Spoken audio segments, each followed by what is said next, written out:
Allahu Allahu Allah Allahu Allahu Allahu Allah. Ini dalilnya semua kita sudah tahu tentunya, surah Al-Asr. Nah, ini semua insya Allah umat Islam hafal karena pendeknya surah ini ya. 3 ayat surah nomor 103. A'udzu billahi minasyaitonir rajim wal asr, demi masa waktu yang kalian lalui di dunia. Innal insana lafi khusr, semua manusia pasti melalui kerugian. Illa alladzina amanu wa amilus solihat, kecuali orang yang beriman dan beramal saleh, itu tidak akan melalui kerugian. Allah akan berikan dia jalan keluar dari masalahnya, dan kalaupun sampai ada sesuatu masalah atau program atau proyek dia tidak dapat, berarti baik buat dia. Pasti itu, tidak mungkin tidak. Allah selamatkan dia. Watawasaw bil haqqi watawasaw bis sabr, maka saling mewasiatkanlah kebaikan ini dan kebenaran ini, dan saling mewasiatkanlah agar sabar selama hidup di dunia, karena kalian akan menuju ke akhirat. Saya kasih contoh teman-teman, ada satu doktor ngajar di Ummul Qura, Dr. Muhammad, semoga Allah jaga beliau. Saya pernah mendengarkan salah satu kaset ceramahnya luar biasa gitu. Dia kasih contoh, dia bilang ada seseorang, jazakallah khair, ada seseorang di Saudi, teman dia, salehnya luar biasa ibadahnya. Dia bilang, sholat malamnya gak kehilangan, sholat 5 waktu selalu on time, selalu menjaga istiqomah di jalan Allah, halal halal, haram haram. Satu waktu dia lamar seorang wanita dan diterima lamarannya. Pada saat sudah mau menikah, gitu kan, kurang lebih ditentukan jadwal, kalau saya tidak salah itu 3 bulan dari waktu itu akan menikah. 2 bulan atau 1 bulan sebelum pernikahan, tiba-tiba perempuan ini batalin pernikahan. Tiba-tiba batal pernikahan, nggak jadi nikah. Laki-laki ini bertanya kepada calon mertuanya, ada apa? Saya juga nggak tahu. Ditanya perempuan ini oleh orang tuanya, kenapa nak? Malu keluarga? Enggak, pokoknya saya nggak mau nikah sama laki-laki ini. Bersikeras si perempuan tidak mau nikah. Kata Dr. Muhammad, dia bilang, saya setiap kali ketemu sama teman saya ini, teman saya selalu berdoa. Saya dengar doanya, ya Allah kembalikan wanita ini pada saya suka sama dia. Luar biasa merengeknya sama Allah, gitu kan. Dan saya saking kesian sama dia, sampai saya mengatakan, ya Allah kabulkan buat dia. Luar biasa dia mohonnya sama Allah. Tapi uniknya kata Dr. Muhammad, enggak dikabulkan, enggak dikasih sama Allah. Sampai tiba hari H pernikahan yang ditentukan tanggalnya, perempuan ini akhirnya memang dia tunggu waktu itu, ada laki-laki lain lamar, diterima sama dia. Diterima pada saat itu. Diterima lamaran laki-laki baru. Waktu sudah menikah sama laki-laki itu, si orang soleh ini, temannya Dr. Muhammad, berhenti berdoa. Udah selesai, jadi istrinya orang, nggak boleh kita doa lagi kan. Maka Dr. Muhammad mengatakan, saya justru bertanya-tanya pada saat itu, di mana bentuk kasih sayangnya Allah kepada teman saya? Dia sudah soleh, janji Allah baik, mestinya dia dapat yang dia mau. Kenapa di sini luput?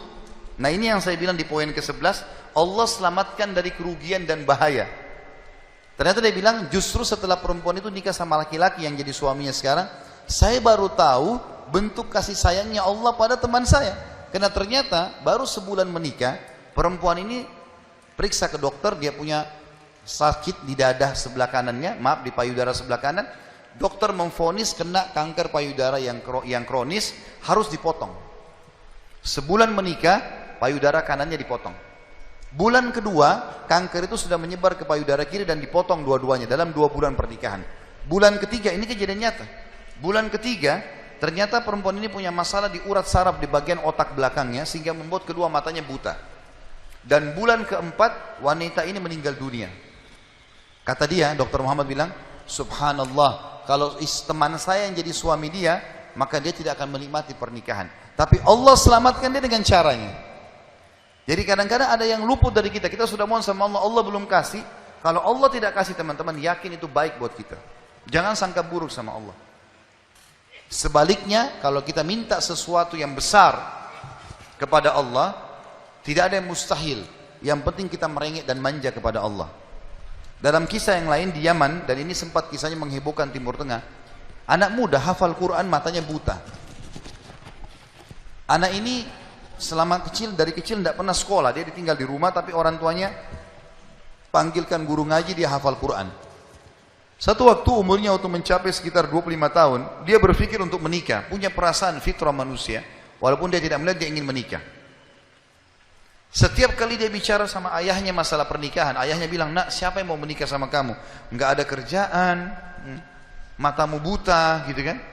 Kalau misalnya ada orang yang simpatik baru kita bukain pintu itu. Anaknya selalu merasa terpukul, apa yang terjadi? Dia berdoa sama Allah. Dalam kisah ini dikatakan, dia cerita tentang dirinya, dia bilang saya berdoa selama sebulan. Sebulan penuh berdoa. Mohon-mohon sama Allah. Kasih ya Allah, nikahkan saya. Dan doanya begini, ya Allah, karuniakan saya wanita yang paling cantik di Yaman, yang paling pintar, yang paling kaya. Begitu doanya. Saya sengaja datangkan contoh pernikahan supaya tidak ngantuk ini. Langsung melotot matanya laki-laki di sini. Tapi memang kisah nyata terjadi seperti itu. Maka teman-teman sekalian, di hari ke-30 dari doanya, sebulan dia berdoa, dia mimpi, ada orang datang dalam mimpinya mengatakan begini, hai anak muda, jodohmu namanya Fulana binti Fulana, disebut nama perempuan itu, ayahnya bernama Fulan bin Fulan, itu tokoh masyarakat di kampung sebelah, di kota sebelah. Besok datanglah lamar. Begitu mimpinya dia. Dia bangun, kaget, dia sholat tahajud, kemudian dia sholat subuh, habis sholat subuh dia ikut ke masjid, buta matanya pergi sama ayahnya ke masjid. Pulang dari sholat subuh dia bilang sama ayahnya, ayah, ada enggak kota di sebelah kita ini namanya kota ini? Kata ayahnya, ada. Ada enggak orang namanya Fulan bin Fulan, toko di situ?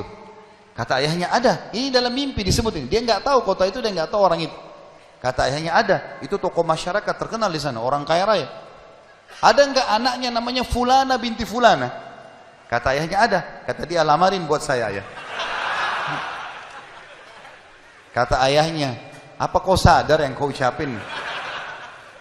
Perempuan ini terkenal karena cantiknya, kayahnya, pintarnya. Laki-laki kalau datang ditolak-tolakin sama dia. Kamu gak ada sekolah, buta mata, kita juga orang pas-pasan. Dia bilang, ayah, saya mimpi begini. Dari mana saya tahu nama kota itu? Saya nggak pernah tahu. Dari mana saya tahu namanya, nama anaknya? Ini mimpi, suruh saya lamar hari ini. Ayah bilang, baiklah kalau gitu. Kita coba, tapi pertaruhkan nama keluarga ini. Bisa diterima, bisa ditolak. Dia bilang, pergilah ke sana. Disambut, diterima oleh orang itu. Subhanallah, ini kisah nyata ya, menghebohkan Timur Tengah kisah ini. Luar biasa. Maka pada saat itu masuk dalam rumah, disambut dan segala macam. Tuan rumahnya tanya, iya ada keperluan apa? Dia bilang, ini anak saya buta matanya tapi hafal Quran, disebutkanlah kebaikan-kebaikannya.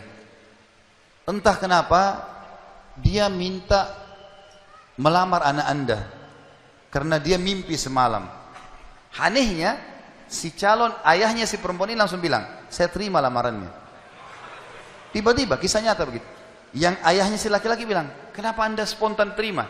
Dia bilang, karena saya juga mimpi tadi malam. Loh, kisah nyata. Dia bilang, saya juga mimpi tadi malam, kalau hari ini akan datang anak mantu saya, namanya nama anakmu ini. Cirinya dia. Matanya buta, hafal Quran dari kampung sebelah kota kamu. Begitu mimpinya, luar biasa nih. Maka dia bilang, ayahnya bilang, tapi saya tidak tahu. Ini kan pagi-pagi tadi habis sholat subuh, siap-siap datang. Dia bilang, saya belum, kata ayahnya perempuan ini, saya belum tanya anak saya. Tergantung, anak saya terima ya sudah, kalau enggak ya enggak. Kata mereka, baiklah. Masuklah si ayah ke kamar anak perempuannya. Ini ayahnya ini sudah biasa, begitu ditanya, nak ada yang minta, saya nggak mau. Sudah biasa, nolak.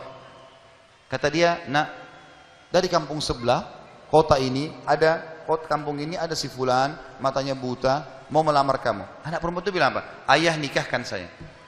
Terima lamarannya. Kata ayahnya, bagaimana? Kau belum lihat orangnya? Dia bilang, tadi malam saya mimpi. Kisah nyata loh. Si perempuan itu mimpi. Mengatakan akan datang jodohmu besok, namanya Fulana bin Fulan, dari negeri kota sebelah, buta matanya, hafal Quran, terima lamarannya, karena itu suami terbaik. Menikah gara-gara itu. Makanya sahabat dalam berdoa. Kita ini kadang-kadang atau antum ini sering berdoa, baru 2 kali sudah ngomel sama Allah. Sebulan orang berdoa, beberapa hari, sabar. Jadi minta sama Allah tidak ada yang mustahil. Gitu kan? Satu sisi yang lain, kalau kita sudah minta Allah belum kasih, berarti bukan Allah benci sama kita, justru Allah mau selamatkan kita, sebagaimana kisah tadi wanita yang buta itu. Ini namanya contoh orang selamat dari kerugian. Allah selamatkan dengan caranya. Masuk dalam semua lini teman-teman ya, proyek yang kita dapatkan dan semuanya ini termasuk kebaikan.